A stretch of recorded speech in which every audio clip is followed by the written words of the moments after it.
All right, welcome everyone to our event, The Women of the CW's Kung Fu. I'm Jess Vu, the communications manager at CAPE, the Coalition of Asian Pacifics in Entertainment.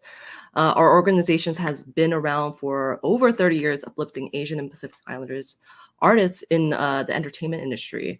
Our team at CAPE is excited to, partner up with the CW again this time to celebrate the launch of season 2 of the series.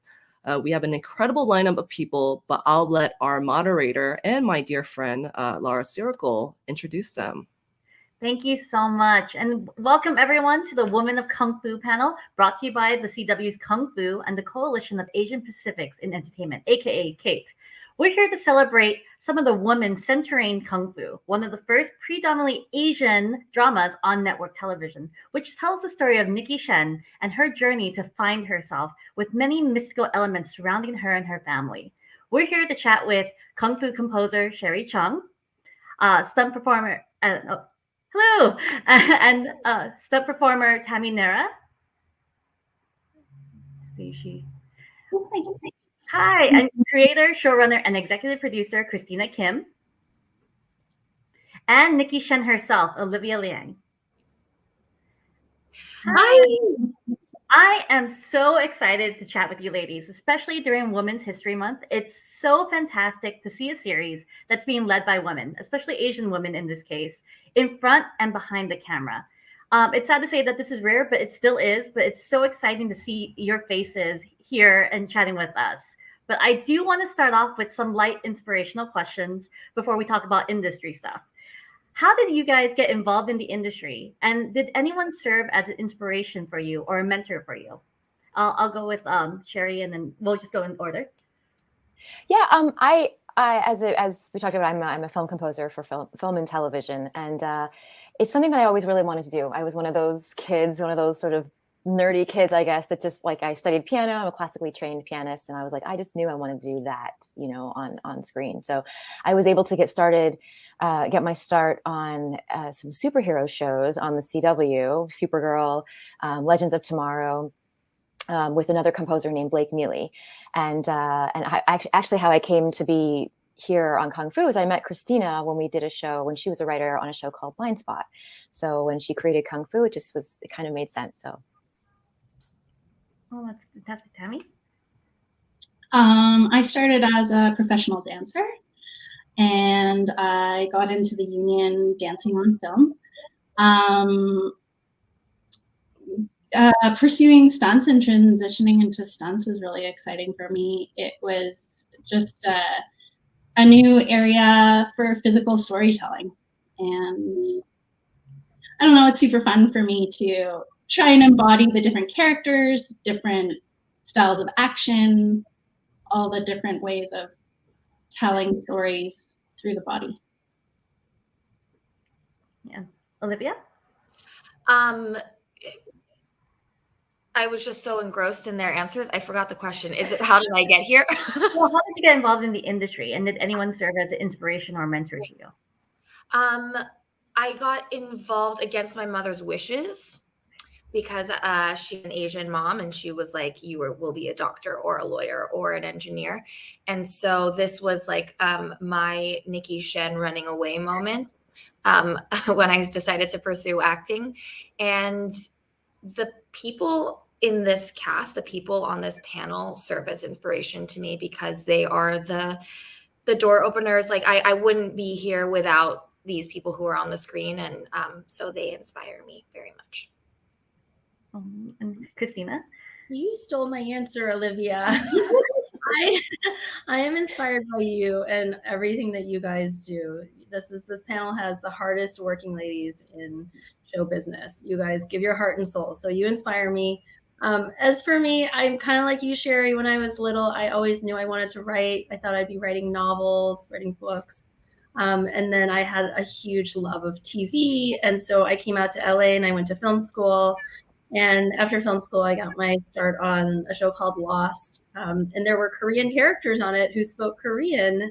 And, I lived half of my childhood in Korea. So for me, that was really special. And I just, after that, I was, I had the bug, and I've loved it ever since, and very lucky to have created this show. Well, Kung Fu is such a great show. I love the show. I've been following it since before it, it premiered. I just love the cast. I love the other creatives that you guys have done. And Kung Fu talks about the power of family and how important it is to remain connected to them. Were there any moments for you from the series that really hit close to home? And if anyone wants to jump in. I mean, I'll go first. I've said this before, but reading the pilot for the first time was just like reading an autobiography. I was like, okay, this all resonates with me. And that's a credit to Christina, who understands what it is to grow up in an Asian American immigrant household. So yeah, I'm just reading this relationship between Nicky and her sister, and Nicky and Mei Li, and just being like, wow, I relate to this on like an atomic level. And so getting to be a part of something like this was I can't even call it a dream come true, because I just didn't ever think that we would be on a show like this, that this could exist. Well, thanks, Olivia. I think for me, writing it, definitely, I stole a lot from my own family, my friends who are Asian American. And I think I had my Nicky Shen moment writing the pitch for it, just because it got to a point where in the development process, there's so many cooks in the kitchen, so many thoughts. And I just got to the point of like, oh my God, I don't know if I can do this. And it was only at that moment that one version of the story went away and the version that you saw in the pilot came to be. And I think I really got in tune with your character, Olivia, with Nicky, feeling like there was a lot of pressure on me, a lot of eyes on me. Am I going to run away? And I was this close to running away, and I didn't, but I tapped into those feelings. Yeah. I had something really interesting happen. And I think this is what's really exciting about a show like this, is because there's so many different ways that people can relate, whether like, depending on how you grew up. I'm half Chinese, I'm second generation. And my father, who is first generation, actually I might be confused on that. He was born here in the States, but it's interesting because I feel like, he sort of has this common immigrant story where a lot of the culture can get a little bit muted, when you're trying to assimilate and your parents are trying to say, hey, we came over, so we need you to assimilate and be American and just, blend in as much as possible. And I think because of that, my own upbringing, while it was, I certainly wasn't ashamed of being Chinese, but it was certainly, again, it was a bit more muted.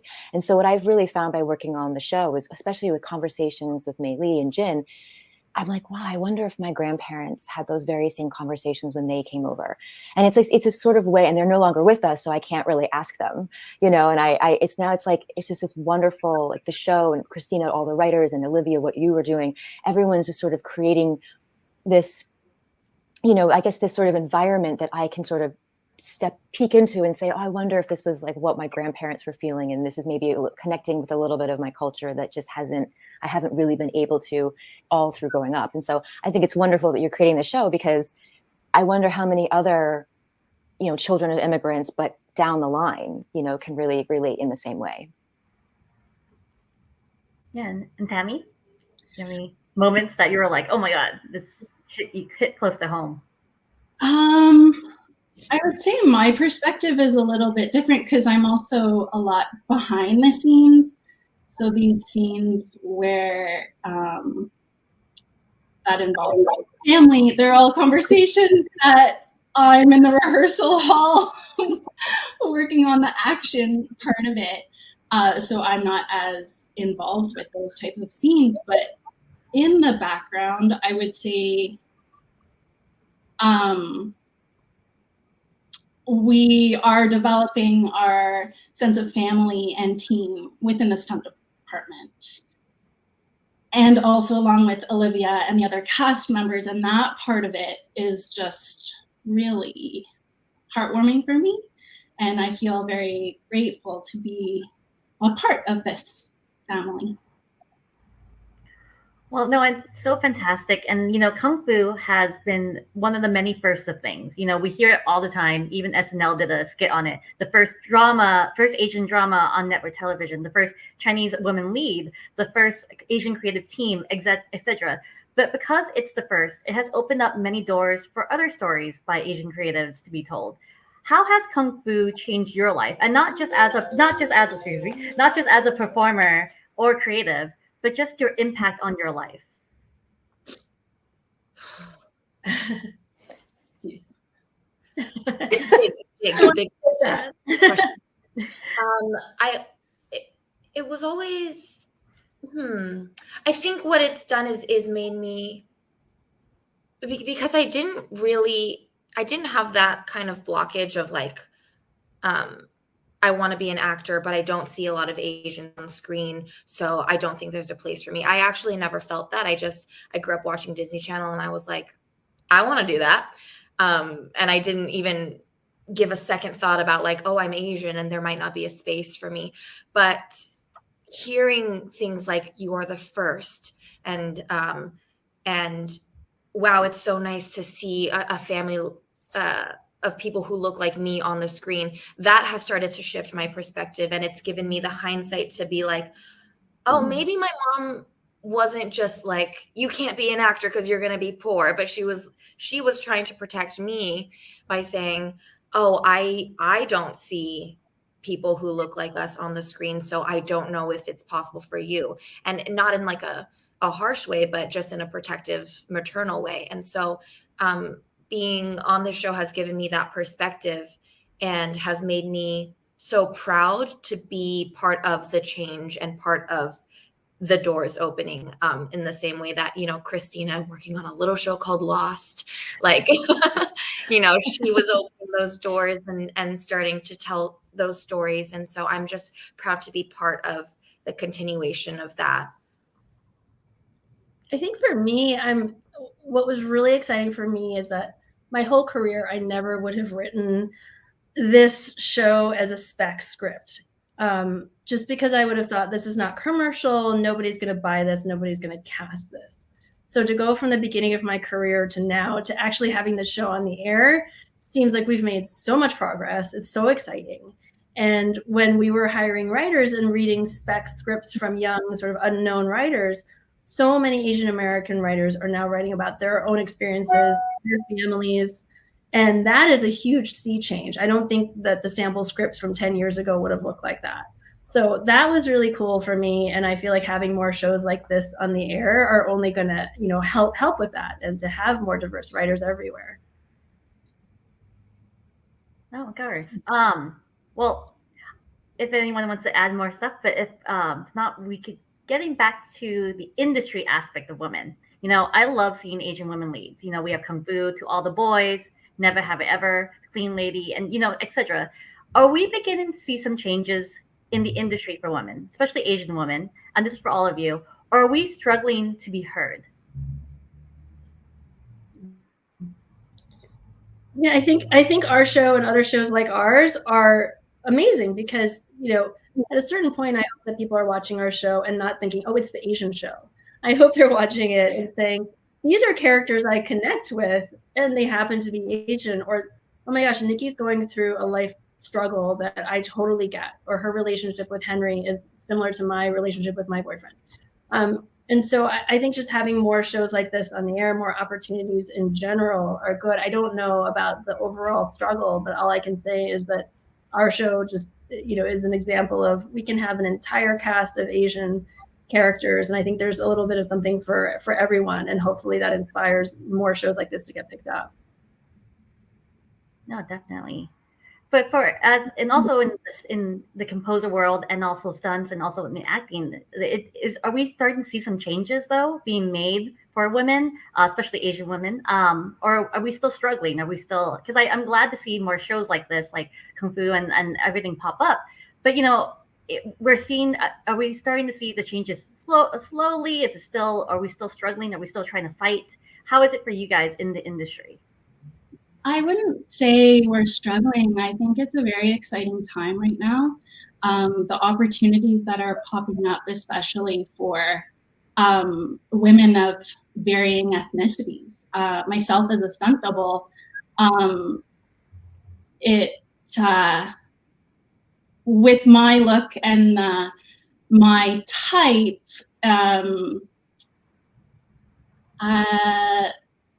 over this past summer was the first time I've doubled the lead, the number one on the call sheet. And so I do think this is a very exciting time to have women of varying ethnicities now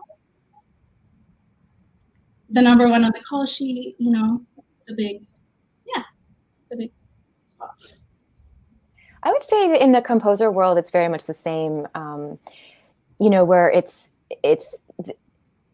specifically for film composing, it's actually like the entire industry. It's a difficult career choice. It's expensive. You're often having to, you know, provide kind of all of your tools. You know, so you have to really want it, and it's difficult, especially on an episodic level. You know, as we all know, all of you know, it's relentless. The schedule goes, and there's no you know, room for error or mistake, or, you know. So, but I say that in a really encouraging way, because I think we are seeing more and more females and of varying ethnicity enter into the community of composers. I will say that it's there. I've just personally noticed that there wasn't always the interest. And, you know, I went to graduate school, or undergrad and graduate school, for this exact profession, and I was always like one of two, if not the only female. So I do think that there's now a growing interest in this particular field, which is great, and it's a good thing, because I think the doors are opening. The platform is you know, widening, you know, like and there is a call really to be diverse. And there's also, it's just a real welcoming, especially in a show like this, where it's like we want to hear different voices, and not just Asian voices, but creative voices. And I think that that's a really exciting time for the entire industry. No, definitely. Yeah, I've seen it change right before my eyes in like the short time that I've been doing this. Like when I first started out, a lot of the auditions that were coming in to my inbox were like open ethnicity, or, you know, just a general Asian girl. And then, you know, she doesn't really get a lot of lines or stuff like that. And so when Kung Fu came into my inbox and it was like Nicky lead, and I was like, what?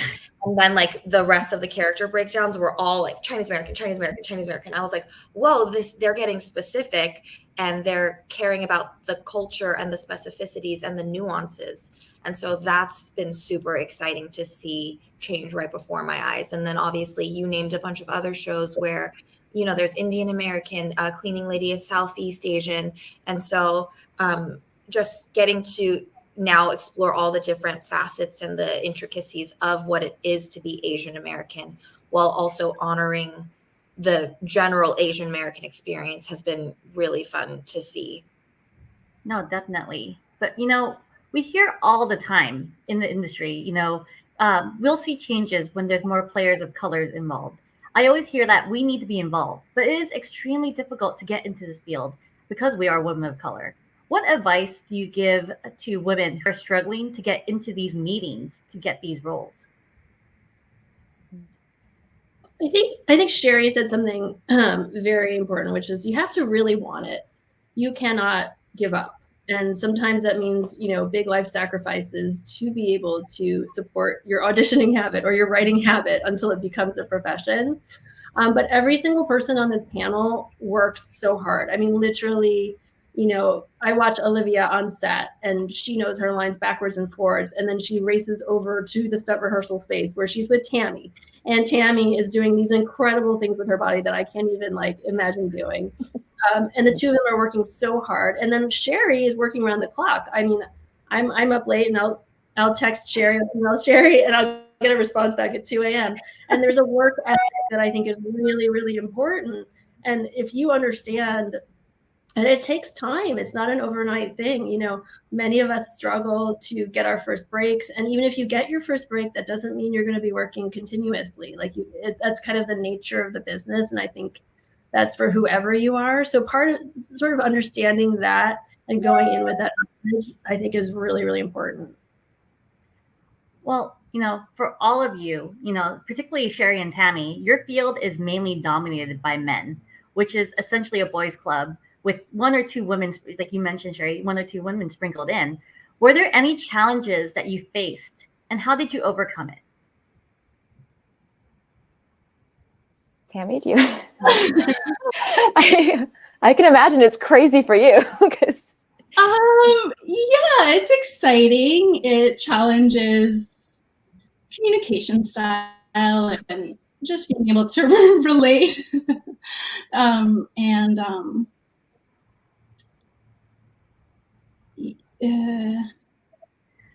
mean, it is like essentially a boys' club in the stunts department. So just like any challenges that you may have like faced, and then you're just kind of like, you know what, I could handle this.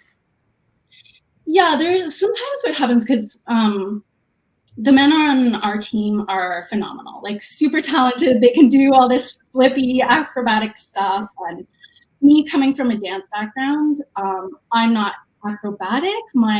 Hopefully my skills and qualities that I bring come in different areas. Spatial awareness, I pick up choreography and physical notes, hopefully at a good rate for my superiors. But a challenging point that I remember is like, you know, seeing the guys do these amazing things and then feeling maybe a little bit inadequate, like, oh, I can't do that. I can't flip like that guy. And just sort of owning that I'm here for a reason. I'm here because of the feminine quality, the female, the woman that I am, and with the background that I come with. Not needing to be like the guys, but be myself as the woman that I am. No, definitely. I think it's interesting too because, and Olivia, you were saying this, like I didn't ever grow up thinking, or like, you know, grow up even in the industry thinking, gosh, there's no females around. I actually thought it was kind of to my advantage because when you take a meeting or go into a meeting, you kind of stand out. You know what I'm saying? In a sea of like white guys, you're just like, oh, who's that not white, not guy? You know? And so I actually thought that was kind of a good thing. But this is what I love about music. Like, it's just, I always think it's genderless. It's genderless. It's without race. It isn't to say it's without culture. Obviously, not the case at all. There's so much culture in music. But I just feel like, you know, when you close your eyes and you listen to a piece of music, you can't tell who wrote it.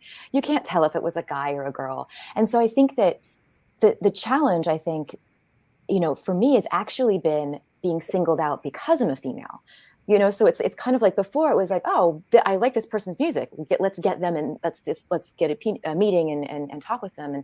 And, you know, or in the case of like Christina and I, it's like this was a relationship. We had worked together. We're like, oh, we know this works, you know, but it actually wasn't a female Chinese lead, female Chinese composer, you know, and it's actually amazing that just kind of worked out that way. But I do think that, I think it's really important for, as we were saying before, like not to get caught up so much sometimes in that sort of struggle and just, you know, focus on, at least on the music side of things, that it's genderless and its power lies in, you know, a person's creativity, whether, you know, I'm a female or, you know, a person of color or anything. So that's kind of the power on the music side of things, I think.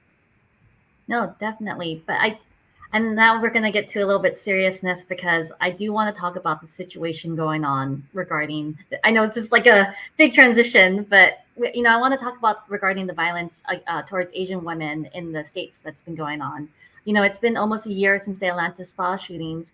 And we also cannot forget Michelle Go and Christina Lee.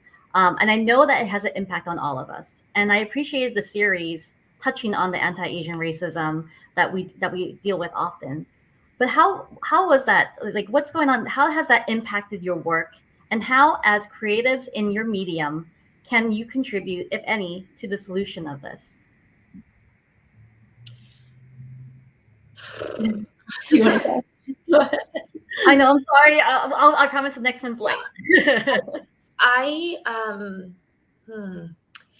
It makes me so mad, and it just makes me so mad, and it makes me want to work harder, and and I'm so grateful that I have an outlet through Christina's beautiful writing that I get to express what I think a lot of our community is feeling. So, and what our community wishes that they could do or is trying to do. So after the Atlanta shootings, and of course, Michelle and Christina this past year, and there have been like countless others, it feels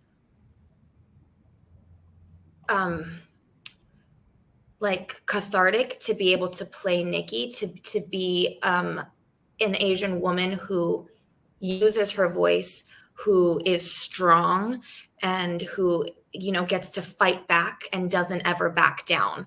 You know, she rises to the challenge, and she is someone who is like a warrior, not just because of her strength, but because of the way that she stands up for people and the way that she fights for her community. So it has been truly cathartic to be Nicky, especially within the lens of the time that we're living in. And I feel grateful that I get to express my grief through this and like take my anger out when like Tammy is showing me a fight and I get to fight like a guy and just like just beat him up and yeah,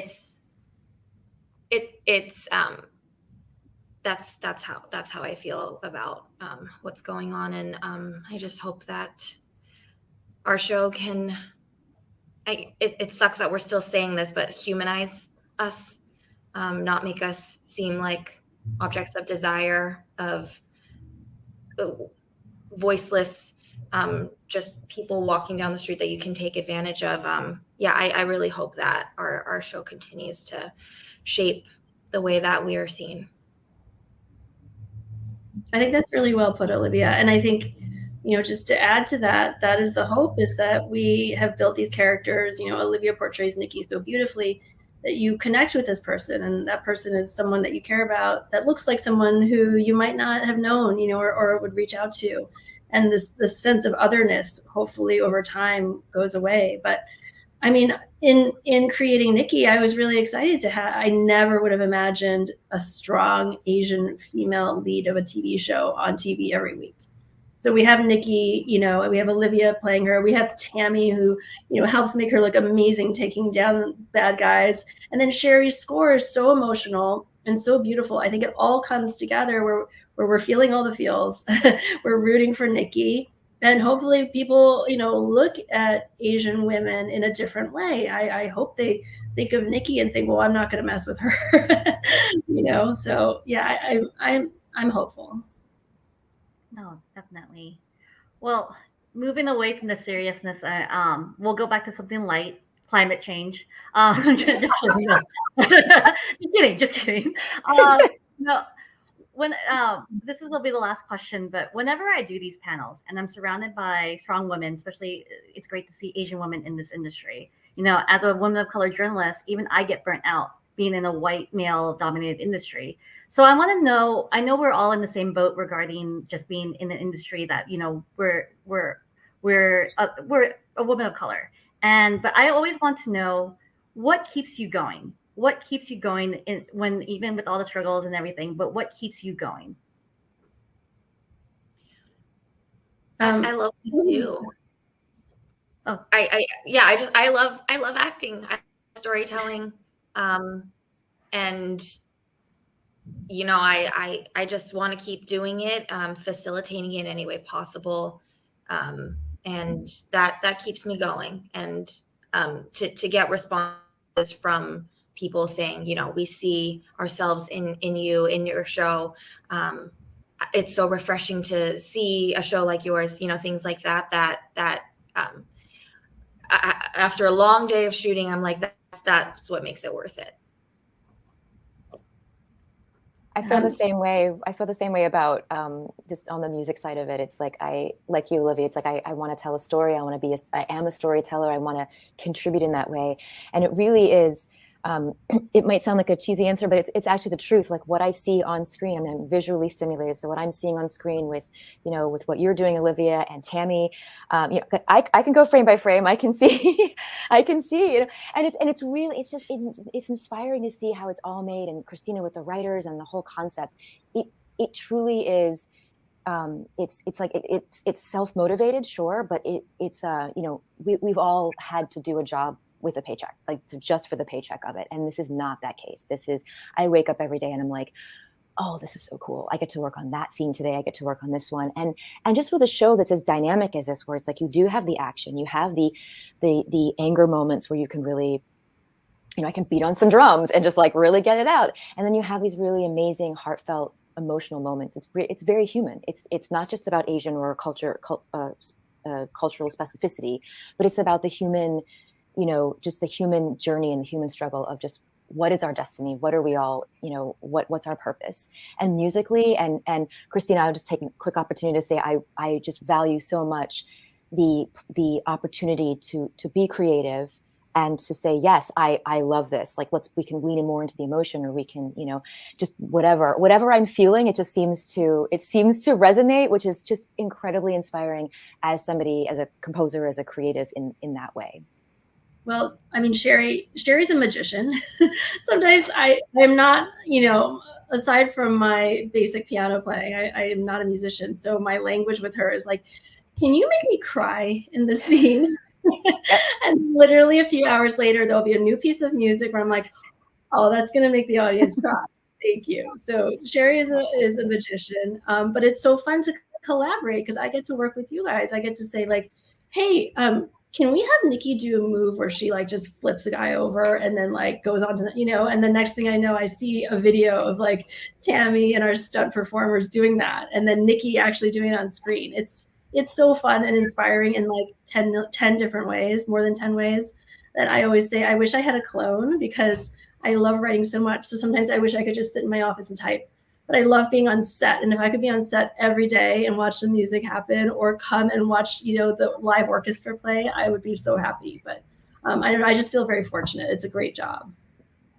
And Tammy? Me too.